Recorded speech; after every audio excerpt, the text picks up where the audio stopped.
নেপাল যেতে যাচ্ছি 10 তারিখ। এখন পর্যন্ত সুযোগ আছে, যারা যেতে চান আমাদের আরও 4টা সিট খালি আছে। যেতে চাইলে এখনই যোগাযোগ করেন, সময় কিন্তু অল্প, বেশি সময় নেই। আপনারা একটু যোগাযোগ করুন, যোগাযোগ করে আমাদের সাথে একটা যদি যেতে চান, জানুয়ারি 10 তারিখ যাব, 16 তারিখ ফিরবো। জানুয়ারি 10 তারিখ গিয়ে 16 তারিখ ফিরবো, এটা মাথায় রাখবেন, ঠিক আছে?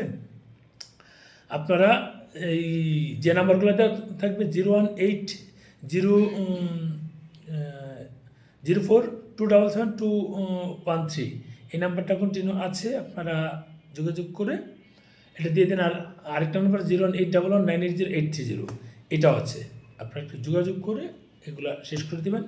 এই হচ্ছে বিষয়। যাই হোক, এখন যেটা কাজ সেটা হচ্ছে যে আমরা 10 তারিখে যদি যাই 16 তারিখ ফিরবো, এবং 16 তারিখে এসে 20 বা 21 তারিখে আমরা থাইল্যান্ড প্যাকেজ সাজাবো, এই একটা পরিকল্পনা আছে। এখনও যারা থাইল্যান্ড আবেদন করেননি তারা একটু দ্রুত আবেদন করবেন, কারণ ফেব্রুয়ারিতে আমার অন্য কাজ আছে। ফেব্রুয়ারিতে আমি মানে চায়না ভিসার কাজ করব, তাই ফেব্রুয়ারিতে থাইল্যান্ড যাওয়া যাবে না, জানুয়ারিতে শেষ করে দিতে চাচ্ছি। ফেব্রুয়ারি, মার্চ, এপ্রিল পর্যন্ত ট্যুর দেওয়া যাবে না। এই হচ্ছে বিষয়। ভালো থাকবেন, শেয়ার দেন ভিডিওটা।